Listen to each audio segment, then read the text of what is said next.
تو یہ اسی کے انڈر آئے گا. یعنی آپ سمجھ لیجئے کہ یہ کیٹیگری شگون کی بھی ہے اور آئے گی کس کے اندر؟ شرک پھر توکل کے اندر.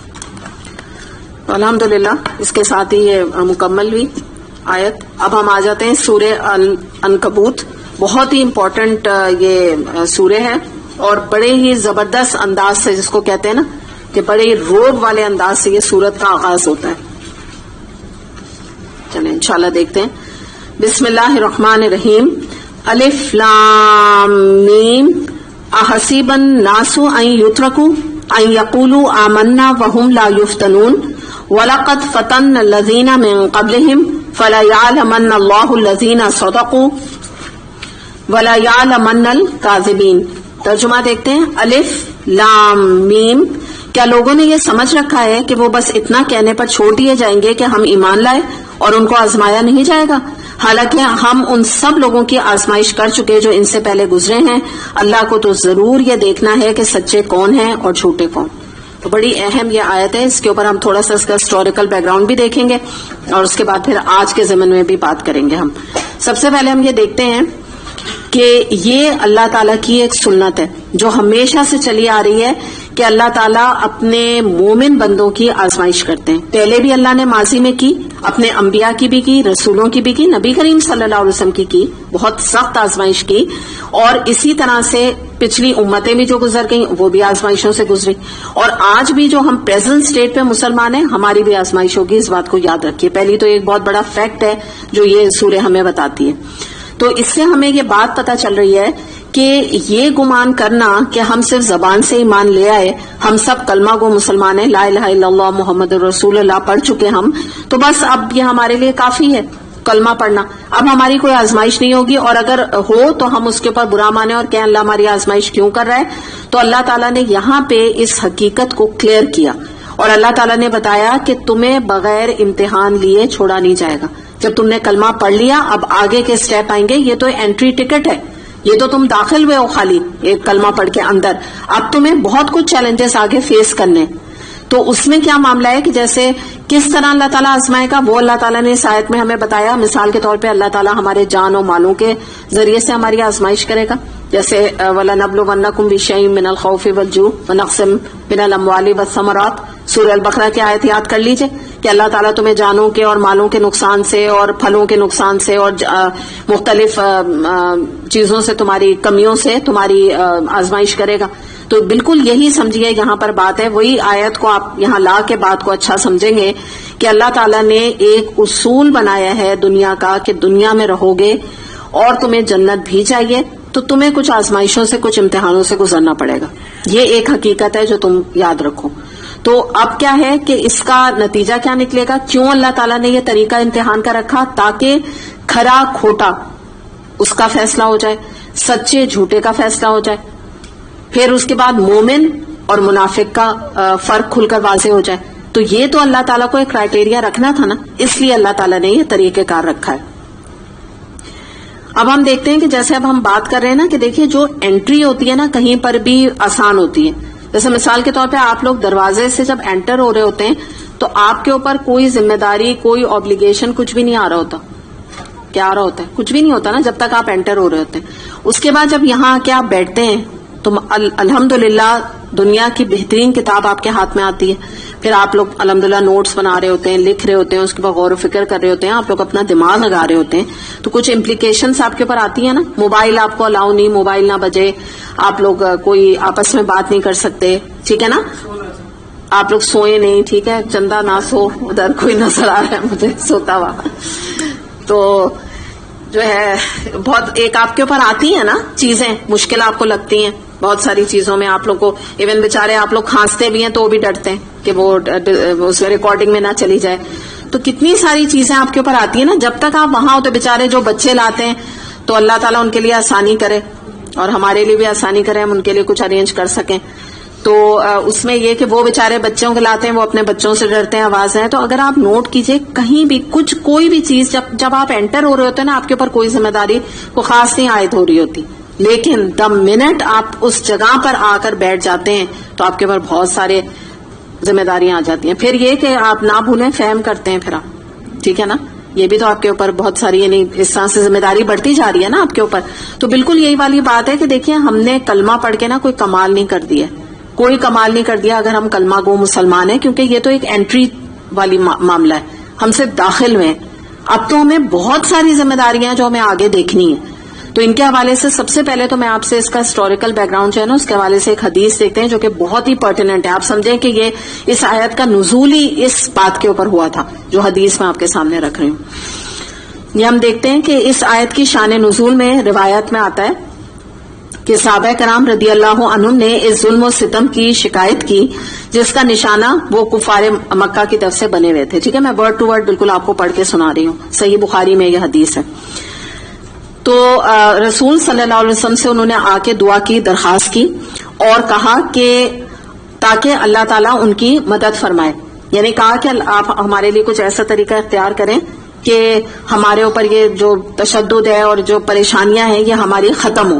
تو اب آپ لوگ غور سے سنیے کہ نبی کریم صلی اللہ علیہ وسلم نے اس کا جواب کیا دیا. آپ صلی اللہ علیہ وسلم نے فرمایا یہ تشدد و ایذا تو اہل ایمان کی تاریخ کا حصہ ہے. تم میں سے پہلے بعض مومنوں کا یہ حال کیا گیا کہ انہیں ایک گھڑا کھود کر اس میں کھڑا کر دیا گیا اور پھر ان کے سروں پر آرے چلائے گئے جس سے ان کے جسم 2 حصوں میں تقسیم ہو گئے. اس طرح لوہے کی کنگیاں ان کے گوشت پر ہڈیوں تک پھیری گئیں, لیکن یہ ایذائیں انہیں دین حق سے پھیرنے میں کامیاب نہیں ہو سکی. تو یہ بات ہوئی تھی کہ جب انہوں نے آ کے کچھ مسلمانوں نے, اور آپ سوچ لیجئے کہ کوئی معمولی ان کے اوپر ظلم و ستم نہیں تھے جو کر رہے تھے کفار, ابھی ہم دیکھیں گے آگے. تو انہوں نے صرف یہ کہا اللہ کی مدد کب آئے گی, جیسے کہ انسان بے صبرا ہو کے نہیں کہتا ہے. اس میں نبی کریم صلی اللہ علیہ وسلم نے یہ بات کی اور اس پر یہ آیت کا نزول ہوا کہ آپ دیکھیں کیا اللہ تعالیٰ کیا فرما رہا ہے. اب آپ ذرا سا آیت پڑھیں تو آپ کو سمجھ آئے گی. کیا لوگوں نے یہ سمجھ رکھا ہے بس وہ اتنا کہنے پہ چھوڑ دیے جائیں گے کہ وہ ایمان لائے اور انہیں آزمایا نہیں جائے گا؟ یہ ہے بات, یہ اس کا شان نزول ہے. تو اس سے ہمیں پتہ چلتا ہے کہ اب کچھ اور بھی لوگوں کا میں آپ کو نام لے کے بتاؤں, جیسے عمار رضی اللہ عنہ, ان کی والدہ سمیہ, ان کے والد یاسر رضی اللہ عنہ, سہیب, بلال و مقداد رضی اللہ عنہم. یہ سب جتنے بھی لوگ تھے یہ اسلام کے بالکل ابتدائی دور میں جو مکہ کا جو وقت تھا وہاں پہ یہ بے انتہا ظلم و ستم کا کفار کی طرف سے شکار ہوئے. یعنی ظلم کے پہاڑ جو ہے نا ان کے اوپر لٹرلی توڑے گئے. تو یہ واقعات ان آیات کے نزول کا سبب بنے, اور جس میں کہ جو علماء یہ کہتے ہیں کہ یہ صرف ان کی بات نہیں ہے, آج ہماری بھی بات ہے جس پر ابھی ہم آگے جا کے بات کریں گے. تو اب ہم دیکھتے ہیں کہ اس وقت کیا کیا معاملات تھے. اب ہم تھوڑا ہسٹوریکلی دیکھتے ہیں کہ کفار نے سب سے پہلے تو اگر ہم نبی کریم صلی اللہ علیہ وسلم کو دیکھیں تو ان کا راستہ روکنے کے لیے مشرکین نے, کفار نے کوئی تنقید, کوئی physical, mental persecution, emotional persecution انہوں نے رکھا نہیں تھا کہ نہ چھوڑاؤ نبی کریم صلی اللہ علیہ وسلم پر, نہ ان کو یعنی تکلیف دینے کا. آپ خود جانتے ہیں کیا کچھ آپ صلی اللہ علیہ وسلم کے ساتھ کیا گیا. ابو بکر رضی اللہ عنہ کی بات کریں تو ان کو اتنا مارتے اکثر کہ بعض دفعہ ان کو نا مردہ سمجھ کے چھوڑ جاتے, اتنا مارتے تھے, یہی صرف سمجھے آپ اللہ کا نام لینے پر. پھر یہ کہ ایک دفعہ کا ذکر آتا ہے کہ ابو بکر رضی اللہ عنہ کے منہ پہ انہوں نے کفار نے اتنا مارا کہ آپ کا پورا منہ سوج گیا تھا, اور مطلب بہت زیادہ آپ کے اوپر ظلم کیے. ابو لہب کے بارے میں آتا ہے کہ اس نے نبی کریم صلی اللہ علیہ وسلم کی 2 بیٹیوں کو بائی فورس اپنے بیٹوں سے کہہ کے طلاقیں دلوائیں کہ تاکہ یہ ان کا نقصان ان کو پہنچے, ان کو غم پہنچے. پھر سمیہ رضی اللہ عنہ بھی جو میں نے ذکر آپ کو کیا, ان کے کفار نے ٹارگٹ کر کے ان کی شرمگاہ پر نیزہ مارا تھا کہ جس سے کہ ان کی موت واقع ہو گئی تھی. اور ان کے بارے میں آتا ہے کہ پہلی خاتون تھی جن کو کہ شہادت کا درجہ ملا تھا مسلمانوں میں. پھر خباب بن ارد کے بارے میں کیا آتا ہے کہ ان کو کوئلوں میں لٹایا جاتا کہ جس سے کہ ان کے پورا جسم جو ہے نا وہ تقریباً جل جاتا تھا, اور اس کے بعد جو ہے نا وہ اپنے یعنی مرہم اور پٹی کرتے تھے, اور اس کے بعد دوبارہ سے ان کے اوپر یہی ظلم و ستم کیا جاتا. بلال رضی اللہ عنہ کے بارے میں تو آپ لوگ جانتے ہیں کہ ان کے جسم کو اور ان کی باڈی کو پوری بالکل ایک مردہ نعوذ باللہ کوئی انسان کی طرح جو ہے وہ پوری ان کی جیسے لاش تھی وہ محسوس ہوتی تھی کہ پورے مکے کی گلیوں میں ان کو گھسیٹتے پھرتے تھے. اور کس بات پہ کہ ان کو کہتے تھے کہ تم کسی طرح سے اللہ کو ایک نہیں کہو, کیونکہ وہ جب وہ گھسیٹتے تھے نا تو وہ کہتے ہوئے جاتے تھے اللہ احدن احدن, اللہ ایک ہے, اللہ ایک ہے نا. تو یہ چیز ان سے برداشت نہیں ہوتی تھی نا, کہتے تھے بس تم یہ نہیں کہو ابھی ہم تمہیں چھوڑ دیں گے, لیکن وہ نہیں مانتے تھے. تو اس طرح آپ یہ دیکھیے کہ اس پر صحابہ کرام، یعنی میں کوئی آپ کو چھوٹے موٹے ظلم و ستم نہیں بتا رہی، اس پر صحابہ کرام رضی اللہ عنہ نبی کریم صلی اللہ علیہ وسلم کی خدمت میں پیش ہوئے، اور کچھ نے یہ بھی کہا کہ آپ ہمارے لیے کیا دعا نہیں کرتے؟ تو اس میں نبی کریم صلی اللہ علیہ وسلم نے فرمایا، کچھ اور روایات میں آتا ہے کہ انہوں نے نبی کریم صلی اللہ علیہ وسلم نے جواب دیا کہ کیا تمہیں معلوم ہے کہ تم سے پہلے جو اہل ایمان ہیں ان پر تو تم سے زیادہ سختیاں آئیں اور ان کے سروں پہ آرے چلائے گئے اور 2 ٹکڑے کر دیے گئے، تو تم نے اتنی جلدی اس کے اوپر ہار مان لی؟ تو آپ سوچیں یہ جواب ان کو دیا گیا. تو اب اس پر ہم آگے، یہ تو ہسٹوریکل بیک گراؤنڈ ہے، اب ہم اس کے اوپر آگے اپنی بات کرنے لگے. ٹھیک ہے، اب ہم یہ دیکھیں گے کہ دیکھیں یہ جو خاص آیات ہیں نا، تو ان کے بارے میں یہ کہا جاتا ہے کہ ان آیات کو صرف اور صرف ایک مخصوص لوگ سمجھ سکتے ہیں. ٹھیک ہے، یہ کیسی بات ہے جو میں آپ سے کہہ رہی ہوں؟ کون لوگ سمجھ سکتے ہیں؟ جو کہ خود اس وقت دین کے اوپر سٹینڈ لے رہے ہوں، جو خود دین کے احکامات کے اوپر ڈٹ گئے ہوں، جو خود اس وقت حق کے اوپر ڈٹے ہوئے ہوں، جو دین کا خود تجربہ کر کے اس وقت دیکھ رہے ہوں، جن کے اوپر تنقید ہو رہی ہو، جن کو استہزاء کا نشانہ بنایا جا رہا ہو، جن کا مذاق اڑایا جا رہا ہو، جن کو ایموشنل پرسیکیوشن ہو رہی ہو، جن کا دل دکھایا جا رہا ہو، وہ ان باتوں کو سمجھ سکتے ہیں. باقی جو لوگ دین کے کنارے پہ کھڑے ہیں نا، حرف پہ کھڑے ہیں، آیت ہم پڑھ چکے ہیں نا، پڑھ لیا نا سورہ حج میں. ہاں، تو جو لوگ حرف پہ کھڑے ہیں نا، کنارے پہ کھڑے ہوئے، وہ اس آیات کو نہیں سمجھ سکتے، ان کو سمجھ میں نہیں آئے گا یہ بات کیا ہو رہی ہے. تو آج آپ کو اس کا اندازہ ہو جائے گا کہ یہ آیت آپ کو کتنی اچھی سمجھ میں آئی. آپ کی جو پوزیشن اس وقت پریزنٹ ہے نا، تو اتنا آپ اس آیت کو ریلیٹ کر سکیں گے. تو اس میں ہم، کیونکہ وجہ میں آپ کو بتاؤں ہے کیا کہ دیکھیے، کمفرٹیبل کرسیوں پہ یا صوفے پہ اے سی کے ڈرائنگ روم میں بیٹھ کر قرآن پڑھنا، اٹس سم تھنگ ایلس. ٹھیک ہے، یہ بالکل مختلف چیز ہے. یا کوئی بڑے بڑے ہوٹلز وغیرہ میں سیمینارز وغیرہ آپ دیکھتے ہیں نا، آج کل بہت ہو رہے ہیں، اچھی باتیں ہو رہے ہیں، لیکن یہ بالکل مختلف چیز ہے کہ وہاں پہ کھانے پینے کا بھی خوب انتظام ہوتا ہے، بڑا کھانا پینا بھی کیا جاتا ہے، سیمینارز ہوتے ہیں بڑے بڑے اے سیوں میں اور بڑے بڑے ہوٹلوں میں. تو وہ ایک بالکل الگ معاملہ ہے. اور اس کے بعد ان جگہوں سے نکل کر، یا آپ یہاں پر بھی جو آئے ہوئے ہیں، سب اے سی چل رہا ہے، ہم سب بڑے کمفرٹیبل، اللہ کا احسان ہے، بڑا کرم کہ ہم لوگ بڑے پرسکون بیٹھ کے یہ اللہ کی کتاب پڑھ رہے ہیں. یہ ایک اور اینگل ہے، یہ ایک مختلف بات ہے. یہاں سے نکل کے جو کچھ آپ نے پڑھا ہے اس کے اوپر عمل کرنا، اور اس عمل کے ساتھ اپنے خاندانوں کو، سب سے پہلے اپنے گھروں کو، اپنی اولادوں کو، اپنے خاندانوں کو، پھر اور لوگوں کو چینج کرنا اور بدلنا، اور ان کے اوپر ورکنگ کرنے کی کوشش کرنا، یہ اصل چیلنج ہے، یہ اصل کام. تو آپ بات سمجھ گئے نا کہ انٹرنس جیسے ہم بات کر رہے ہیں نا، یا وقتی طور پہ کسی اے سی کی جگہ پہ بیٹھ کے صرف اور صرف قرآن کو کان سے گزارنا، یہ بہت آسان کام ہے. تو جو اگر صرف یہ کام ابھی اسٹیج پہ کر رہا ہے، وہ ان آیات کو نہیں سمجھ سکتا. تو ب یہاں پہ کیا بات ہے کہ اللہ تعالیٰ کی طرف سے، یہ نبی کریم صلی اللہ علیہ وسلم کا تو دل بڑے ہی نرم مزاج تھے. آپ تو لیوے اپنی ازواج کو لیوے دیا کرتے تھے، مسلمانوں کو لیوے دیتے تھے. آپ کا نا بہت ہی اس قسم کا مزاج تھا. اللہ تعالیٰ کی طرف سے یہاں پر ان آیات میں ہمت ہارنے والوں کو ڈانٹا جا رہا ہے، لٹرلی ان کو ریپریمانڈ کیا جا رہا ہے کہ تم اپنا دل مضبوط کرو، تم ہمت پکڑو. یہ تو کچھ بھی نہیں آزمائشیں جو تمہارے اوپر آئی ہیں، اور تم نے کیا سمجھا ہے کہ بغیر کسی آزمائش کے دین اسٹیبلش ہو جائے گا. تو آج آپ کو پتا چلا کہ ہمارے یہ جو وقت کے آپ سمجھ لیے صحابہ کرام ہیں پرانے گزرے ہوئے، انہوں نے جو یہ قربانیاں دی نا، تو آج یہ دین لے کے ہم بیٹھے ہوئے.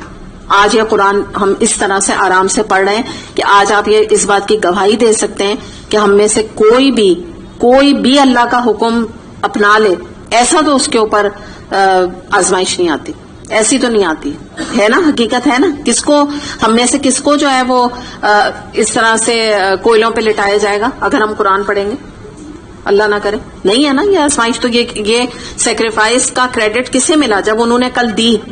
تو اسی لیے یہاں اللہ تعالیٰ نے ان سے فرمایا کہ اللہ تعالیٰ نے ایک طرح سے رخ پھیر کے ان سے ناراضگی کا اظہار کیا ہے کہ I am really disappointed. کیونکہ ایسی آزمائش کے موقع پہ کھرا کھوٹا سب کھل کے سامنے آ جاتا ہے. تو یہاں پہ انسان کا جو قول ہے نا، اس کو عمل پر پرکھے گا اللہ تعالیٰ. پہلے بھی پرکھا اللہ نے، جو اللہ تعالیٰ یہاں ذکر کر رہے ہیں، اور آج بھی ہمارا اللہ تعالیٰ پرکھیں گے. اور یہ بات یاد رکھیے کہ آزمائشوں کی بھٹی سے جب لوگ گزرتے ہیں، چاہے پہلے ہوں چاہے آج ہوں، تبھی وہ کندن بنتے ہیں. نبی کریم صلی اللہ علیہ وسلم کی بھی کچھ معاملات ہم دیکھ لیتے ہیں، ان کے ساتھ کیا لوگوں کا سلوک تھا کہ نماز کے دوران ایک دفعہ جو ایک اسی طرح سے منافق تھا، اس نے آپ کی گردن جو ہے مروڑ دی تھی، ایک دفعہ اونٹ کی اوجڑی آپ کے اوپر ڈال دی تھی. آپ وہ عورت کا واقعہ آپ کو بڑا مشہور پتا ہے کہ آپ جب نماز کے لیے جاتے اس ٹائم پہ وہ آپ کے پاس اوپر سے کوڑا کرکٹ پھینک دیا کرتی تھی. تو آپ اس سے اندازہ لگا لیجئے کہ یہ تو کوئی ہے ہی نہیں جو یہ ہم تذکرہ کر رہے ہیں. نہ جانے کتنے آپ صلی اللہ علیہ وسلم نے خود یہ کہا تھا کہ اگر تمہیں کبھی اپنے پر آنے والی آزمائشیں بڑی مشکل لگیں تو مجھ پہ پڑنے والی آزمائشوں کو یاد کر لینا، تمہیں اپنی آزمائشیں آسان لگنے لگیں. تو کوئی لمٹ ہی نہیں تھی نا آپ صلی اللہ علیہ وسلم کا کھانے پینے کا، تو یعنی 2 مہینے ایک کھجور اور پانی پہ گزارا کرنا ہے تو کوئی بات ہی نہیں تھی. اپنے دل پر ہم سب ہاتھ رکھ کے دیکھیں مجھ سمیت. کین وی امیجن ابھی رمضان آنے والا ہے، آپ سوچئے ہم رمضان میں نہیں امیجن کر سکتے. وہ تو کھجور اور پانی تو پی کے ہم پھر خوش ہوتے ہیں نماز کے دوران کہ اب ہمارا اصل فیسٹ لگا ہوا ہوگا، جس میں کہ پکوڑے اور دہی بڑے اور چاٹ اور سب ہے نا. اور اللہ تعالیٰ نے چلیں حرام نہیں کیا. نصیب کی بات آپ دیکھیں کہ اللہ کے سب سے پیارے نبی صلی اللہ علیہ وسلم، اور آپ سوچیں ہمیں کیسی فیلنگ آتی ہے کہ ہم مطلب آج بھی ہم اس قابل نہیں کہ ہم ان کو کچھ سرو کر سکیں نا. ان کو تو نہیں ملا 2 مہینے، آپ سوچیں نا انہوں نے یہ گزارا کیا تو دل جو ہے کٹ جاتا ہے سوچ کے کہ ہمیں اللہ نے کتنی نعمتیں دی نا. تو یہی والی بات ہے کہ آپ کا تو کوئی لمٹ ہی نہیں نا، اس پہ تو ہم گھنٹوں بھی بات کریں آپ کی آزمائشوں کی کم ہے. لیکن بہرحال اس سے نکل کے ہم آج کے حوالے سے سوچیں کہ دیکھیے آج بھی جب ہم دین کے اوپر چلیں گے یا جو لوگ دین کے اوپر چلتے ہیں تو ہوتا کیا ہے، معاشرے سے وہ سوشلی آؤٹ کاسٹ ہو جاتے ہیں، لوگ ان کو ریجیکٹ کر دیتے ہیں. تو وہ کیا ہو جاتے ہیں؟ بے آسرا ہو جاتے ہیں، مختلف ہو جاتے ہیں، ویری ڈفرنٹ. کس طرح سے؟ معاشرہ کچھ اور کر رہا ہوتا ہے. جب وہ قرآن پڑھنے کے بعد اپنے معاشرے کو دیکھتے ہیں تو وہاں انہیں نظر آتا ہے کوئی گناہ کر رہا ہے، کوئی اسراف کر رہا ہے، کوئی رسم و رواج کر رہا ہے، کوئی بدعت کر رہا ہے، کوئی شرک کر رہا ہے. وہ انسان کو اپنا اجنبی لگتا ہے. جب اپنے رشتہ داروں میں اٹھتا بیٹھتا ہے، نیبرز میں اٹھتا بیٹھتا ہے، چلا جاتا ہے کہیں پھنس جاتا ہے کسی فنکشن میں جا کے تو کہتا ہے میں کہاں آ گیا ہوں، میں تو قرآن میں کچھ اور میں نے دنیا دیکھی ہے، یہ تو کچھ اور ہی دنیا ہے. تو وہ خود بھی اس کو سب کچھ اپنا آپ اجنبی لوگوں میں رکھتا ہے، وہ کمفرٹیبل فیل نہیں کرتا اور لوگوں کو بھی ہم جیسے لوگ اجنبی لگتے ہیں. ہم جب ان میں جا کے بیٹھتے ہیں تو وہ بھی پریشان ہو جاتے ہیں کہاں کی مخلوق آ گئی ہے نا، ان کی تو باتیں الگ، ان کو تو میوزک ہے تو ان کو برا لگ رہا ہے، یلو کلر اگر لڑکی کو پہنا دیا تو وہ ان کو تکلیف ہو رہی ہے نا. گانے گا رہے ہیں تو اگر ہم لڑکیاں بیٹھ کے گانے گا رہی ہیں انڈین تو ان کو کیا مسئلہ ہے. یہ چھوٹی چھوٹی باتوں میں یہ کیوں ہماری خوشیوں کو تباہ کرنے کے لیے ختم کرنے کے لیے آ گئے ہیں، بلون میں بار بار چھید کرتے ہیں آ کے ہمارے، ہے نا. تو کیا مسئلہ ہے کہ لوگوں کو بھی ہم اجنبی لگنے لگتے ہیں. اور میں نے آپ کو یہی بتایا اگر آپ سٹیج پر ہیں، آپ معاشرے میں اجنبی اپنے گھروں میں بنی ہیں تو آپ ان آیت کو ریلیٹ کر سکیں گی کہ میں بات کیا کر رہی ہوں، ورنہ آپ کو نہیں سمجھ آئے گی یہ کیا بات ہو رہی ہے نا. تو کیا ہے کہ ایسے وقت میں کون مدد کے لیے آتا ہے؟ قرآن اس وقت دوست بن کے آتا ہے اور انسان کی انگلی پکڑ کے اس کو رہنمائی دیتا ہے. خاص طور پہ یہ آیات جو آج ہم پڑھ رہے ہیں یہ ایسے لوگوں کے لیے بڑی اطمینان بخش آیات ہیں. دوسری بات کیا ہے کہ یہاں پر ان آیات میں کیا ذکر کیا جا رہا ہے؟ دین پر چلنے والوں کو جنت کی خوشخبری دی جا رہی، اور جو واپس لوٹنا چاہ رہے ہیں اور جو چھوٹا دل جنہوں نے کر لیا ہے ان کو ڈانٹا جا رہا ہے کہ تم اتنے بزدل کیوں ہو گئے ہو، تم کس پر احسان کر رہے ہو اللہ کے لیے آ کے، بغیر دیے تم اللہ سے لینا چاہتے ہو، دینا کچھ نہیں دین کے کاز کے لیے چاہتے ہو، اور چاہتے ہو بس اللہ تمہارا اچھا کرے، اللہ تعالیٰ تمہارے بچوں کے ساتھ بھی اچھا کرے، تمہارے ساتھ بھی اچھا کرے، پیسہ بھی ہو، نوکری بھی ہو، سب کچھ تمہیں مل جائے اور تم کچھ نہ کرو ہل کے اللہ کے لیے. تو یہ کیا تم نے اندازہ اللہ کا لگایا؟ ایسے کون کرتا ہے؟ اگر ہم جو ہے نا اگر 1 کلو ٹماٹر بھی لینے جاتے ہیں تو ہم اس کو جانچ پٹک کے دیکھتے ہیں نا، حالانکہ کتنے کے ہوتے ہیں وہ الگ بات ہے، ریٹ کبھی کچھ ہو جاتا ہے، کبھی 50 60 70 ایسے ہی ہوتے ہیں نا. تو اس کے بھی پیسے دیکھ سن کے دیتے ہیں نا. یہ تو نہیں کچے اور گندے اور سڑے اور گلے لے لیتے ہیں، اور اگر کوئی لیتا ہے تو کوئی اچھی بات نہیں لیتا، اگر کوئی کہ نہیں میں تو نہیں دیکھتا تو کوئی اچھی بات نہیں اگر ایسا کوئی کرتا ہے. تو اللہ تعالیٰ ہم جیسے لوگوں کو جنت کے لیے خرید رہا ہے تو ایسے ہی اللہ تعالیٰ بغیر ٹھوک بجائے دیکھ لے گا، بغیر کچھ جو ہے وہ تم سے لیے ہوئے، تم سے کوئی آزمائش کیے، تمہیں جانچے بغیر تمہیں کیسے لے لے گا. تو یہی بات یہاں پر ہو رہی ہے کہ اللہ تعالیٰ نے یہاں اس بارے میں بتایا. اور ہوتا کیا ہے کہ جب آزمائش آتی ہے، یاد رکھیں ہم سب کی دین کے حوالے سے صرف ہم بات کریں، یاد رکھیے گا ٹھیک ہے. یہاں جو آزمائشوں کا ذکر ہے اپنے مائنڈ میں کلیئر کر لیے گا، اللہ نہ کرے دوسری آزمائشیں نہیں ہیں، ٹھیک ہے نا، ذاتی آزمائشوں کا ذکر نہیں، یہاں پہ بالکل دین پہ چلتے ہوئے جو آزمائش آ رہی ہے اس کی بات ہو رہی ہے. تو ایسے میں کیا ہوتا ہے، لوگوں کی گریڈنگ ہو جاتی ہے. آزمائش پڑھنے پہ. کون سے لوگ جو ہیں وہ کریم ہے, آپ کو پتا ہے نا کریم بیسٹ پارٹ ہوتا ہے کسی بھی چیز کا, تو کون کریم ہے, کون جھاگ ہے, کون کتنا ٹف ہے. تو لٹرلی جب دین کے رستے میں آزمائش آتی ہے نا اللہ تعالیٰ کی, تو گریڈنگ ہو جاتی ہے ABCDEF, ایف تک ہو جاتی ہے. کون فیلئر ہے, کون اے گریڈرز ہیں, کون A+ ہیں, اسی وقت پتا چل جاتا ہے. اور یہ کیسے پتا چلتا ہے؟ انسان کے اپنے ریئیکشن سے, کہ وہ ریئیکٹ کر رہا ہے, رسپونڈ کر رہا ہے آزمائشوں پہ, کیا کر رہا ہے, کیا اس نے رویہ اختیار کیا ہے, کتنی شکایتیں کر رہا ہے, یہ کتنا اللہ تعالیٰ کی شکر گزاری اختیار کر رہا ہے.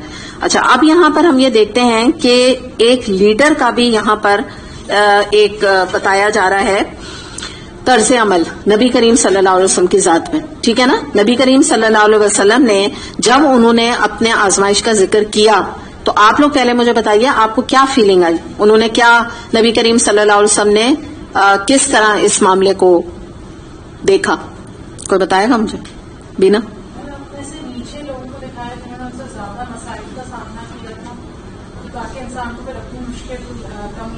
بالکل.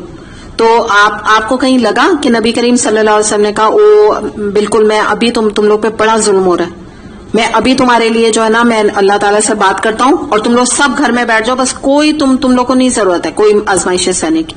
کہاں کہیں آپ کو لگا یہ؟ بالکل. جتنا جب آپ کسی کے ساتھ سمپتھی کرتے ہیں تو وہ اور پیچھے ہو جاتا ہے, 2 اسٹیپ اور پیچھے ہو جاتا ہے. بالکل, ویری امپورٹنٹ پوائنٹ.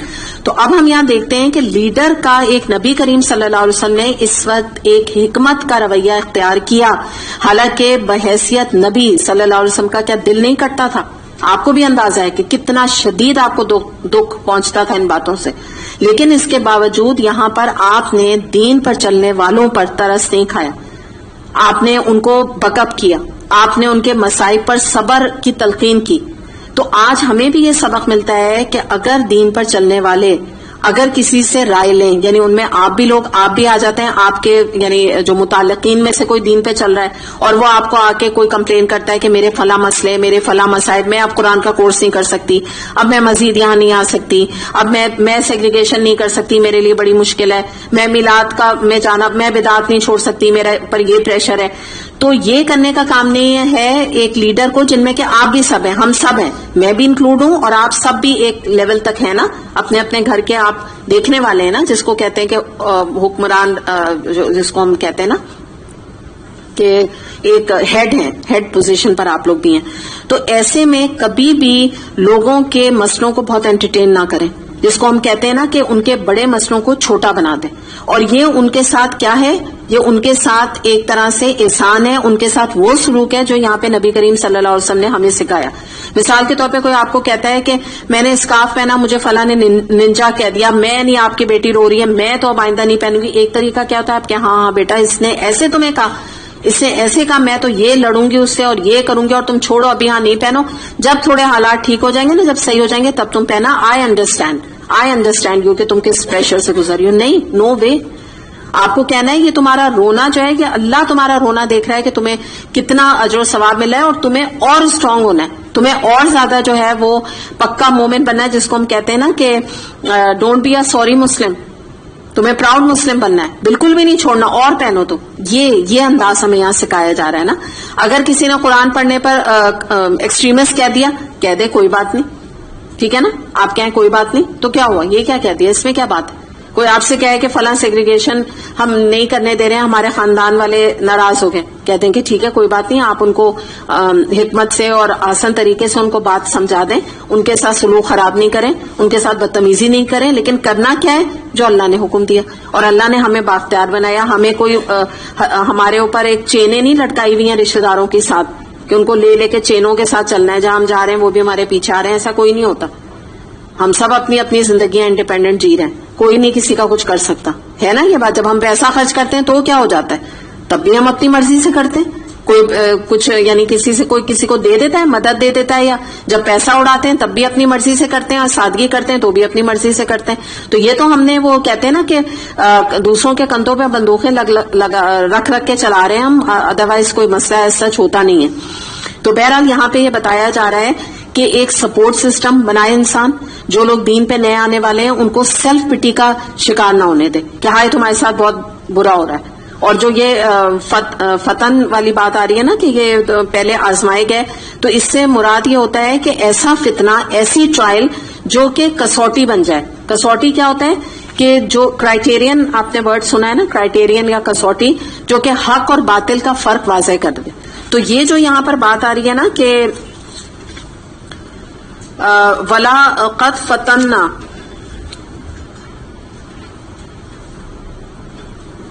یہ ایسا ٹرائل ہے کہ جس سے کہ حق اور باطل کا فرق واضح ہو جائے گا. کیا مراد ہے کہ جو حق پہ لوگ ہیں نا وہ رہ جائیں گے اور باطل والے چھٹ جائیں گے. ایسا یہ آزمائش اللہ کی طرف سے آتی ہے جب انسان دین کے اوپر عمل کرتا ہے. کیونکہ اب بات سمجھ رہے ہیں، اللہ کو رگڑ کے دیکھنا ہے بندے کو کہ یہ بندہ کھرا ہے یا کھوٹا ہے، کس حد تک یہ میرے کام کا ہے. اور حق و باطل کی کشمکش میں مومن نکھرتا چلا جاتا ہے. جتنی اس پہ آزمائشیں آتی ہیں وہ اتنا نکھرتا ہے. تو آزمائش پڑنے پر یاد رکھیں پکے مومن ٹھہر جاتے ہیں اور ہلکے مومن جو ہے وہ چھٹ جاتے ہیں، خود ہی دور ہو جاتے ہیں. یعنی ان کو نہیں پتا چلتا، وہ اللہ ہی ان کو دور کر دیتا ہے. میں نے اس لیے بتایا نا یہ آزمائش بڑا گہرے اس کے معنی ہیں. اگر آپ بظاہر میننگ دیکھیں تو لکھا ہوا ہے کہ تمہیں آزمایا نہیں جائے گا، لیکن قرآن میں اگر آپ اس کی ڈیپتھ میں جائیں تو یہ جو فتن کا ورڈ ہے نا، یہ ایسی آزمائش ہے جس میں کہ کھرا کھوٹا سامنے آ جائے. ایسا اللہ تعالیٰ آزمائے گا کہ جو پھر مطلب ان کو آپ سمجھ لیجئے کہ قرآن پڑھ رہے ہیں تو چھوڑ کے ایسا جائیں گے کہ زندگی میں کبھی پلٹ کے نہیں آئیں گے. ایک آزمائش آنے پہ چھوڑ کر چلے گئے تو وہ چھاٹی ہو جاتی ہے. وہ اللہ تعالیٰ نا ان کو الگ کر دیتا ہے.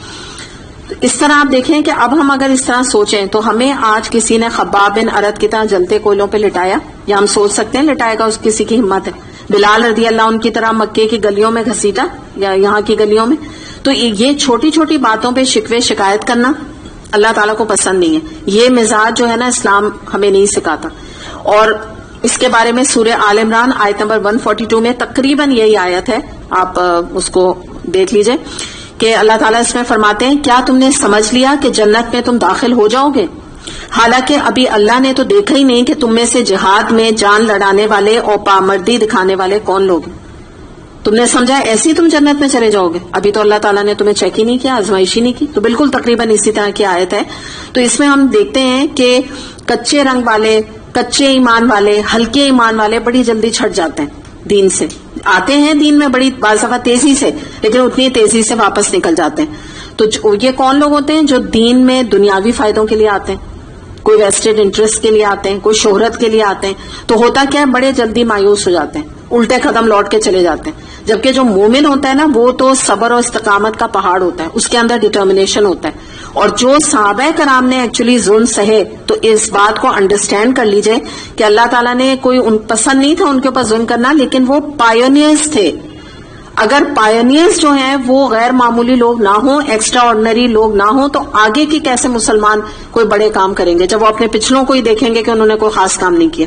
تو اس لیے اللہ تعالیٰ کی ایکسپیکٹیشنز ان کے لیے ان سے بہت ہائی تھی، کیونکہ عشرہ مبشرہ میں سے تھے وہ.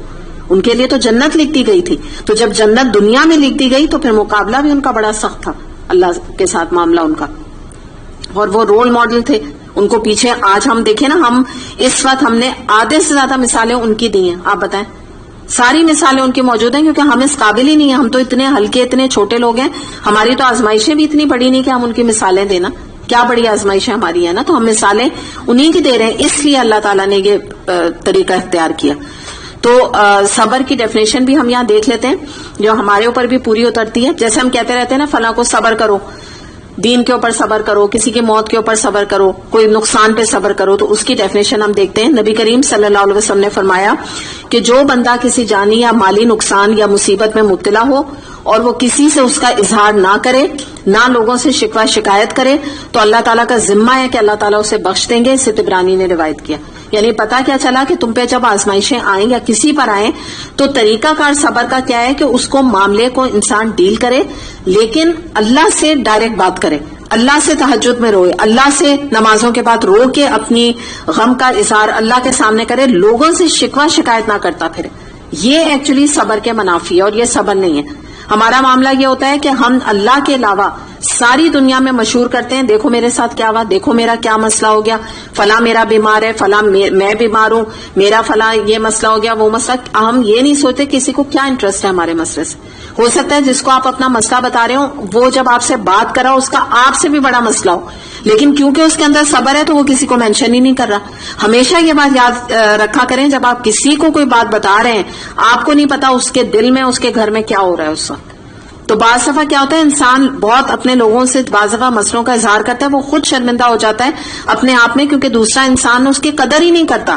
قدر کون کرتا ہے؟ اللہ کرتا ہے. اللہ تعالیٰ کے آگے جب ہم گڑ گڑائیں گے تو اللہ تعالیٰ کہیں گے کہ میرا بندہ اتنا پریشان ہے کہ میں اس کی پریشانی دور کروں. لوگ تو زیادہ تر سیلفش ہوتے ہیں, وہ کہتے ہیں یہ کیا اپنا رونا رو رہے ہیں, ہم تو اس وقت اس سے بھی بڑی مصیبت میں مبتلا ہیں, یہ کیا اپنا رونا رو رہے ہیں. کیونکہ لوگوں کا ہے یہی نا, لوگ تو سیلفش ہوتے ہیں, ان کا مزاج بھی ویسے ہی ہوتا ہے. تو یہ چیز ہم نے یہاں پہ ڈیفینیشن بھی صبر کی ہم نے دیکھ لی. دوسری بات ہم یہاں پہ دیکھتے ہیں کہ ہمارے زیادہ سے زیادہ جو ہمارے پاس آزمائشیں آتی ہیں وہ کس قسم کی آتی ہیں, کہ کوئی مخالفت آ گئی, کوئی کسی نے ہمارا مذاق اڑا دیا, کسی نے جو ہے ہمیں ننجا کہہ دیا, کوئی ننجا ٹرٹل کہہ دیا, کریزی کہہ دیا. یہ چھوٹی چھوٹی چیزیں ہوتی ہیں جن پر ہی ہم واویلا مچا کے اور دین کو چھوڑ کے چلے جاتے ہیں. یا فلاں ہماری کوئی بہت دوست تھی, کوئی بہت ایلیٹ کلاس سے تعلق رکھتی تھی, اب کلب کا کوئی فنکشن ہوا تو انہوں نے نہیں بلایا کہ یہ آ جائیں گے اپنا ابایا اسکارف پہن کے, تو اب یہ غم لگ گیا کہ دیکھو ذرا اتنے اونچے اونچے لوگوں میں اٹھنا بیٹھنا تھا, آج اس حجاب نے اور ابائے نے کس مقام پہ پہنچا دیے کہ میری تو کوئی عزت ہی اب معاشرے میں نہیں ہے. تو یہ بھی بڑی محرومی کی بات ہے کہ دین پر عمل کر کے بھی اپنے پرانے قصوں کو اور اپنی پرانی زندگی کو یاد کر کے ریگریٹ کرتے رہنا.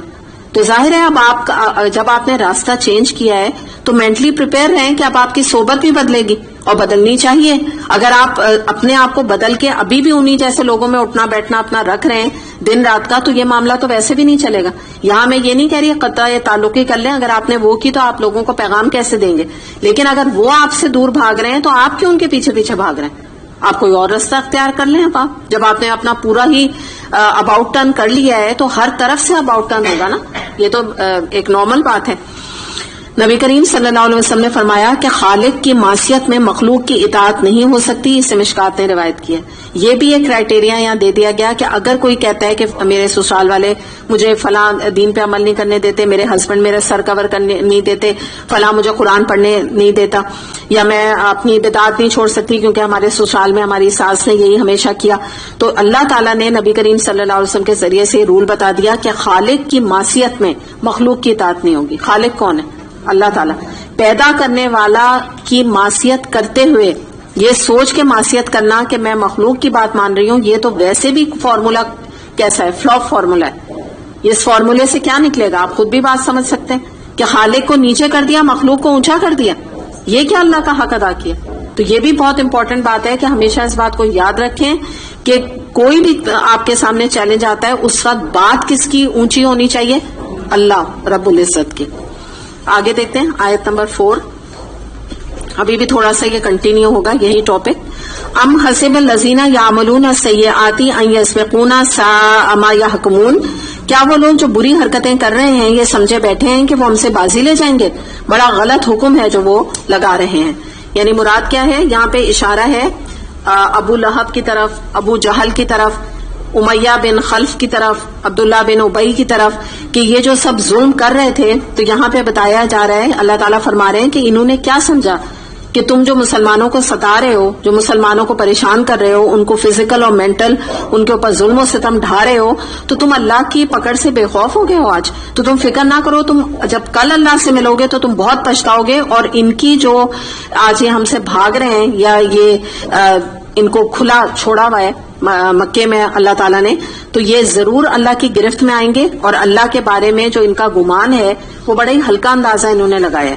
بات ساری کیا ہے کہ یہ نافرمانی کرتے رہیں اور کرتے رہیں اور ان کا مواخذہ نہ ہو, ان کے اوپر عذاب نہ آئے, اللہ تعالیٰ ان کو پکڑے نہیں, ایسا ممکن نہیں. تو یہیں اب آپ دیکھ لیجئے کہ 3 آیتوں میں اللہ تعالیٰ نے سمجھایا, تھوڑا فرملی بات کی مسلمانوں سے, اور فوراً 4 آیت میں دیکھیں اللہ تعالیٰ نے فوراً ایک نرمی کا, ایک محبت کا انداز اپنے بندوں کے ساتھ اختیار کیا, ان بندوں کے ساتھ جو اللہ کے لیے آزمائشیں اٹھا رہے ہیں. اللہ تعالیٰ نے کہا جو تم پہ ظلم کر رہے ہیں تم کل دیکھنا ان کا کیا حشر ہوگا. اچھا, جب ایک آپ 2 لوگوں کے درمیان ایک کا برا انجام بتا رہے ہوتے ہیں تو دوسرے کا اللہ تعالیٰ کہے نہ کہیں کیا مطلب ہوتا ہے؟ دوسرے کا کیا اعلیٰ انجام ہے، بہترین انجام ہے. تو سٹل طریقے سے اللہ تعالیٰ نے بتا دیا کہ یہ اپنی خیر منائیں جو تمہارے ساتھ آج یہ کر رہے ہیں. تو آپ یہ دیکھیے اس سے زیادہ تسلی اور کیا چاہیے ہوتی ہے آدمی کو آزمائشوں میں، کہ جب اللہ تعالیٰ نے ان صحابہ کرام کو تسلی دے دی، فوراً بتا دیا کہ تم فکر نہیں کرو، دیکھنا میں کیا کروں گا. جیسے نہیں ہوتا اب بالکل سمجھے، ایسا لگ رہا ہے کہ جیسے آپ کا بچہ جو ہے آ کے کسی کی شکایت کرے، جیسے واقعی اس کے اوپر بڑا ظلم کیا ہے، تو آپ کہیں گی نا کہ میں کل ہی جا کے بات کروں گی کہ انہوں نے کیوں تم سے ایسی ظلم کیا، نا میں ہوں نا، تم فکر نہ، تم مت رو، میں ہوں نا، میں بات کروں گی جا کے. تو بالکل یہ انداز اللہ تعالیٰ کا یہاں محبت کا نظر آ رہا ہے. آگے دیکھتے ہیں آیت نمبر 5. من كان يرجو لقاء الله فإن أجل الله لآت وهو السميع العليم. جو کوئی اللہ سے ملنے کی توقع رکھتا ہو اسے معلوم ہونا چاہیے کہ اللہ کا مقرر کیا ہوا وقت آنے ہی والا ہے. اللہ سب کچھ سنتا اور جانتا ہے. پہلے تو آپ اس آیت کو ایسے سمجھ لیجئے کہ جو اللہ سے ملنے والا ہے، یعنی جس کو یہ آخرت کا یقین ہے، تو وہ اسی طریقے سے دنیا میں عمل کرتا ہے. جس کو یقین ہوتا ہے نا کہ مجھے اللہ سے ایک دن ملنا ہے، انا للہ و انا الیہ راجعون، آخر کا لوٹ کے مجھے اللہ کے پاس جانا ہے، اس کا عمل اسی کے حساب سے ہوتا ہے. ٹھیک ہے، ایک تو یہ سمپل اس کی تفسیر ہے. دوسری، اگر آپ بالکل ریلیونٹ اس تفسیر کو لے جائیں جو اس وقت آیات چل رہی ہیں، تو اس میں ایمان والوں کو حوصلہ اللہ تعالیٰ کی طرف سے اگین دیا جا رہا ہے آیت نمبر 4 کے بعد آیت نمبر 5 میں، اور کہا جا رہا ہے کہ جس ہستی کے لیے تم آنسو بہا رہے ہو، جس ہستی کے لیے تم قربانیاں دے رہے ہو، تو خوشخبری ہے اللہ کی طرف سے، تمہارے لیے بہترین بدلہ ہے. اللہ جانتا ہے کہ میرے چاہنے والے، میرے لیے قربانی دینے والے کس کرب سے گزر رہے ہیں، کس مصیبتوں کا وہ سامنا کر رہے ہیں، اللہ جانتا ہے.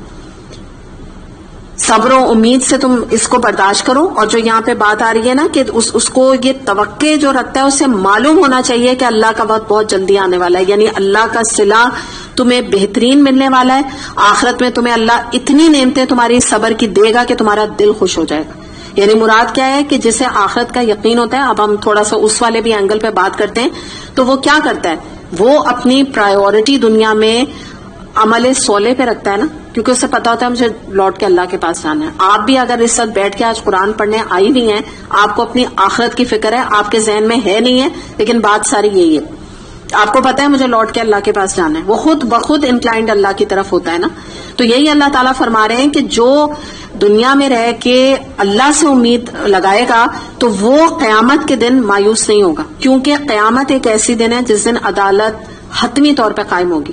اللہ تعالیٰ، ہم نے سورہ فاتحہ میں پڑھ لیا، اللہ تعالیٰ روز جزا کا مالک ہے، ہو ہی نہیں سکتا کہ وہ دن واقع نہ ہو. اور وہ دن ہوگا جب اللہ تعالیٰ بندوں کی جو دنیا میں ان کے دکھ اور تکلیفیں ان کو دینے والے لوگ ہیں، ان کا بھی انجام اللہ سامنے لے آئے گا، ان کو اسی کے حساب سے بدلہ دے گا. اور جنہوں نے اللہ کے لیے آزمائشیں صحیح صبر کیا، پھر بھی دین کو نہیں چھوڑا، پھر بھی اللہ کے احکامات کو پیچھے نہیں کیا، تو کیا ہوگا ان کا، اس کے حساب سے اللہ تعالیٰ اعلیٰ سے اعلیٰ ان کو جزا اور اعلیٰ سے اعلیٰ مقام انشاءاللہ دیں گے. تو اس کے بارے میں آگے ہم دیکھتے ہیں آیت نمبر، تھوڑی سی جو بات آگے چل رہی ہے آیت نمبر 6 میں کنٹینیو ہو رہی ہے، پھر ایک ساتھ دیکھیں گے اسے. وَمَن جَاهَدَ فَإِنَّمَا يُجَاهِدُ لِنَفْسِهِ إِنَّ اللَّهَ لَغَنِيٌّ عَنِ الْعَالَمِينَ. جو کوئی بھی مجاہدہ کرے گا اپنے ہی بھلے کے لیے کرے گا، اللہ یقیناً دنیا جہاں والوں سے بے نیاز ہے. مجاہدہ کا مطلب کیا ہوتا ہے، تھوڑا سا میں لکھ دیتی ہوں. ہاں بالکل صحیح. اور بتائیے ایک اور اس کے لیے. جی صحیح، اسٹرگل. اچھا، خالی ایفرٹ نہیں ہوگا، ٹھیک ہے، کیسا ہوگا، اٹ موسٹ.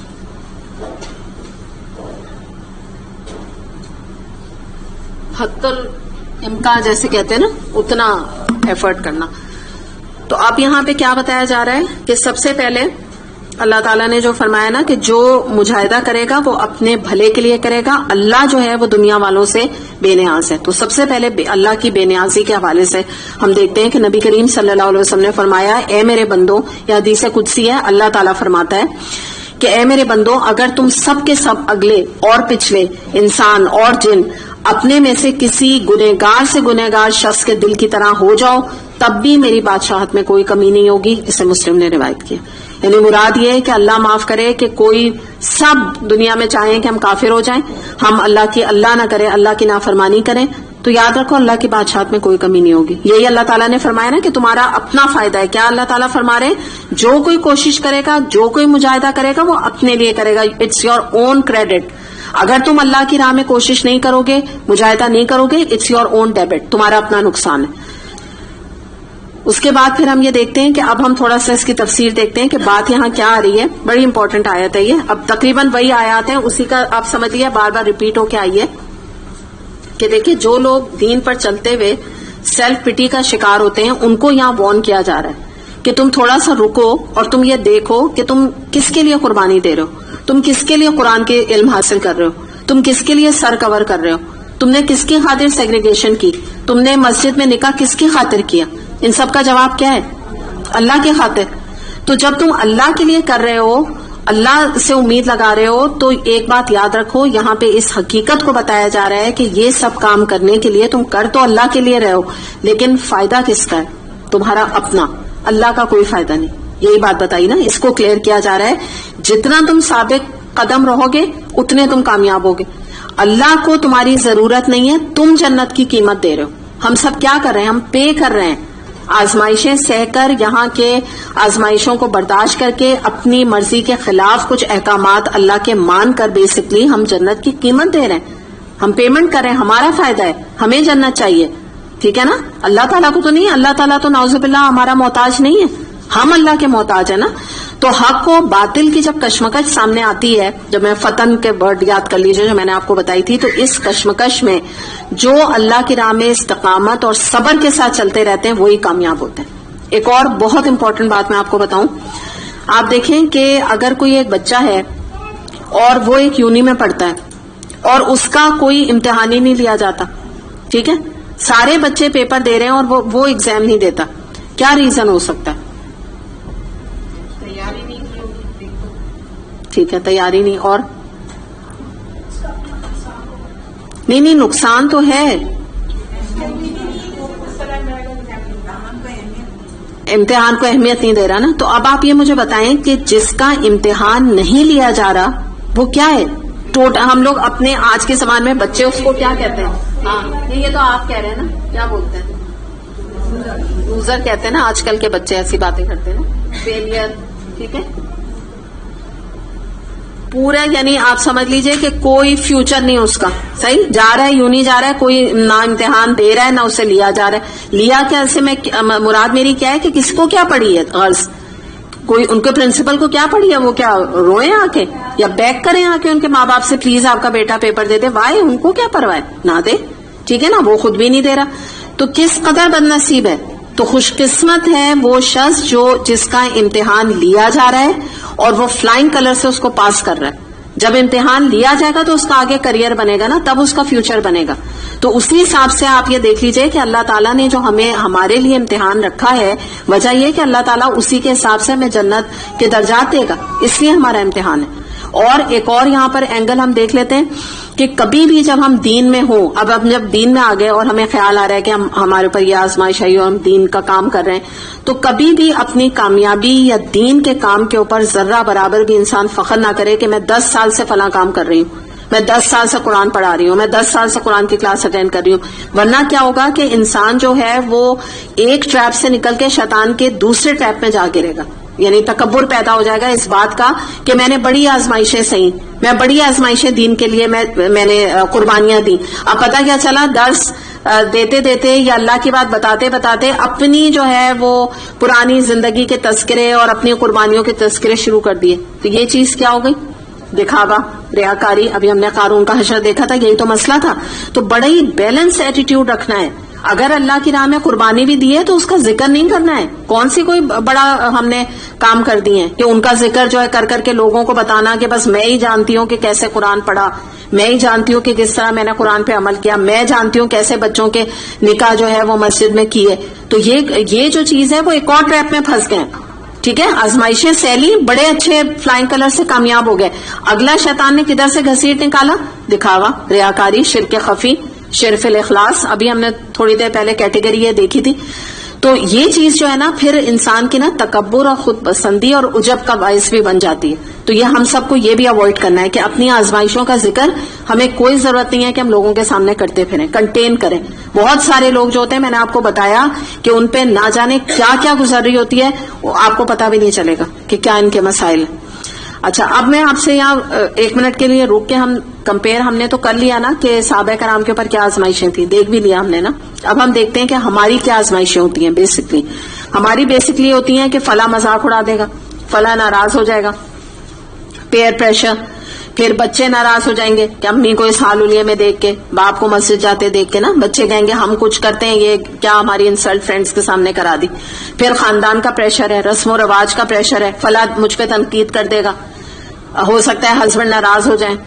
پھر یہ کہ بچوں کی شادی نہیں اچھی جگہ ہوگی, اچھی ایک انورٹڈ کامرس میں ہم نے اچھا ایک امیج بنایا ہوا ہے.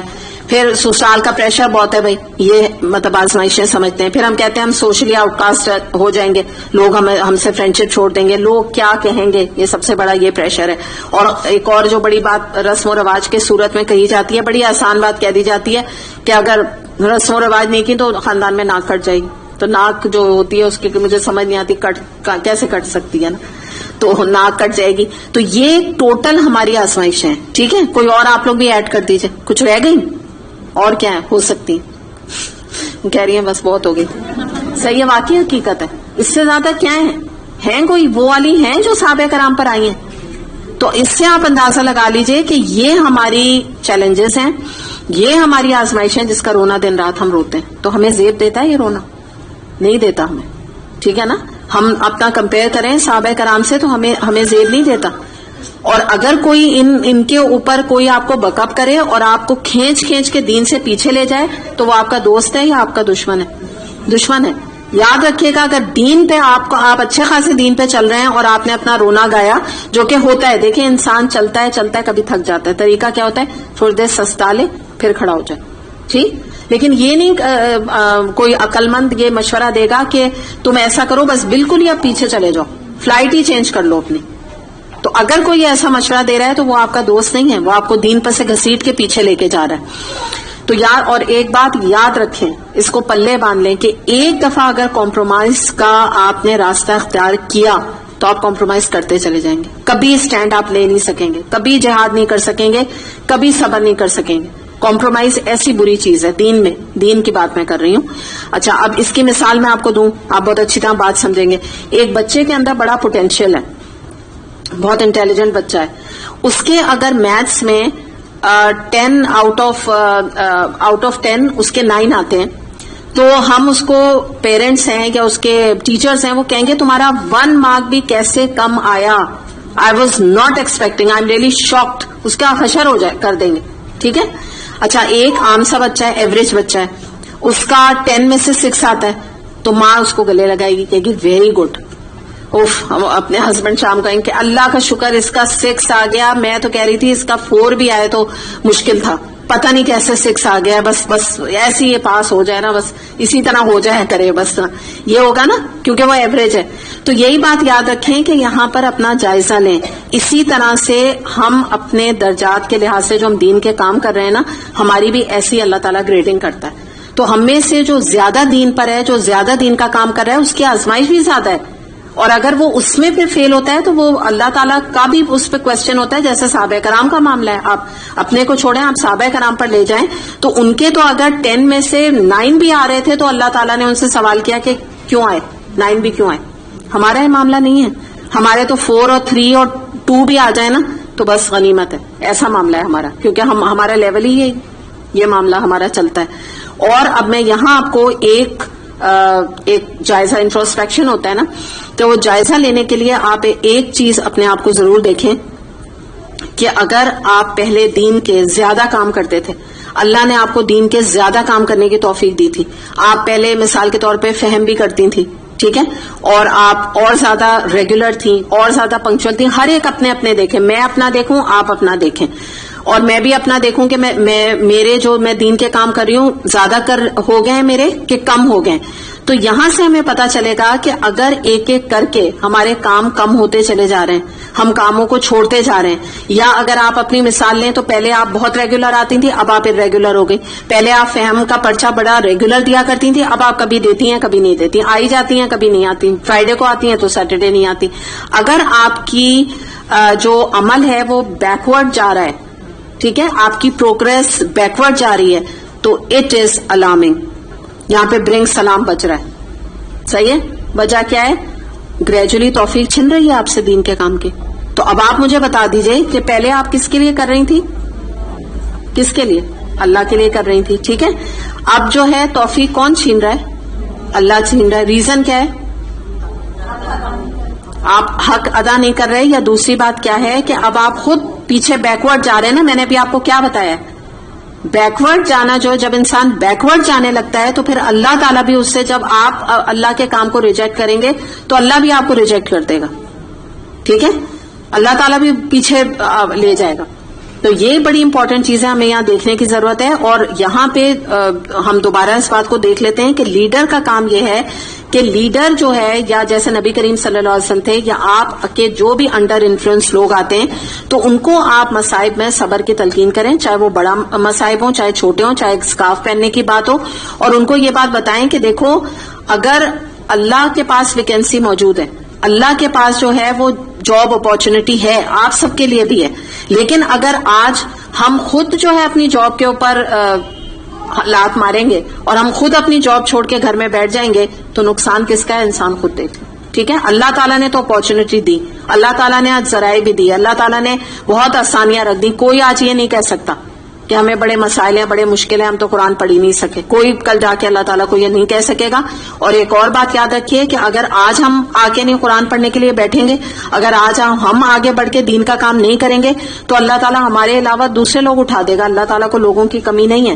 اٹس آر شیئر لاس, ہمارا لاس ہے, ہمارا نقصان اپنا ہے, ہم خود اپنا جائزہ لیں. اللہ تعالیٰ کو کمی نہیں, اللہ کا کام نہیں رکتا, ہرگز نہیں رکے گا اور نہ رکتا ہے. نبی کریم صلی اللہ علیہ وسلم نے ایک بار صحابہ کرام سے پوچھا کہ یہ اس بات کا جواب دو کہ خوبصورت ترین ایمان کس کا ہے؟ فرمایا فرشتوں کا.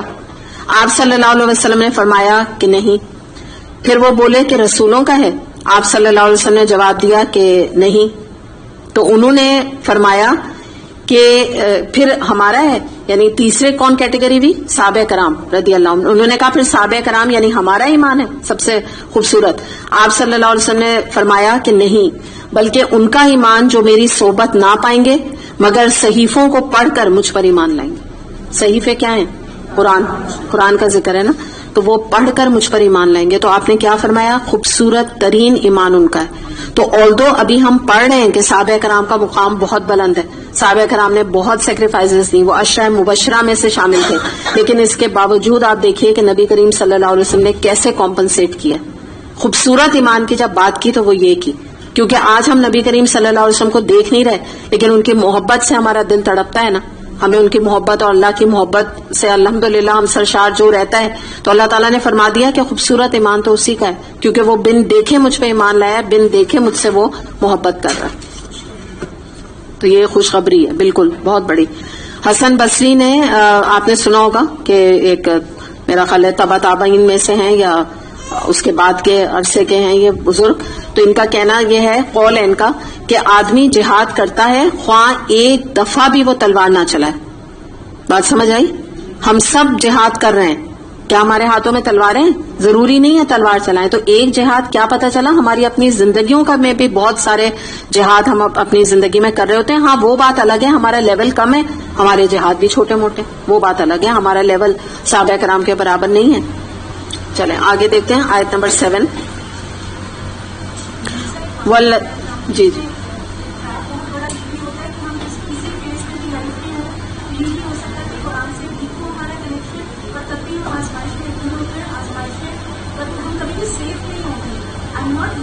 آپس میں بات نہیں کیجیے.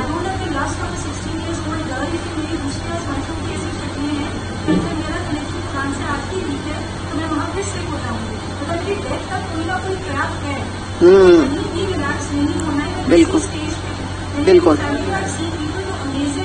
جوانی گزارتی ایسی پانچ غلطیاں کرتے ہیں کہ آپ کو انہوں نے وراثت کا خیال نہیں کیا, انہوں نے ساری زندگی کی گزاری لیکن ایسے اسٹیپ ہوئے کہ آپ کو ڈر لگتا ہے کہ یہ جاتے جاتے ہم کچھ ایسا نہ کر جائیں، کچھ بھی نہ کریں. جو آپ کی بات کو سم اپ کریں تو وہ یہ کریں کہ آزمائشیں اور قرآن کا ساتھ یہ انٹر ریلیٹڈ ہے، پری ریکوزٹ ہیں دونوں ایک دوسرے کے. اگر ایک چیز نہیں ہوگی تو ہم ان آزمائشوں کو فیس نہیں کر سکتے، یا رادر یوں کہہ لیجئے کہ ان کو صحیح طریقے سے ہمیں پتہ ہی نہیں چلے گا کہ ان کو ڈیل کیسے کرنا ہے. یہ بھی تو ہے نا کہ آزمائش آنے پر آپ کبیرہ گناہ بھی کر سکتے ہیں، اللہ نہ کرے، اگر آپ کا قرآن کے ساتھ تعلق نہیں، آپ کو پتہ ہی نہ ہو. جیسے مثال کے طور پہ یہ کہنا میں ہی رہ گئی تھی اللہ کو یہ آزمائش دینے کے لیے، یہ جملہ ہی سیلف کتنا بڑا گناہ کا جملہ ہے. تو یہ جس کو جو قرآن سے جڑا نہیں ہوگا وہی یہ جملہ نکالے گا نا. قرآن سے جڑا شخص کے تو زبان پہ یہ بات کبھی آئی نہیں سکتی. الحمدللہ. چلیں آگے دیکھتے ہیں آیت نمبر 7. والذین آمنوا وعملوا الصالحات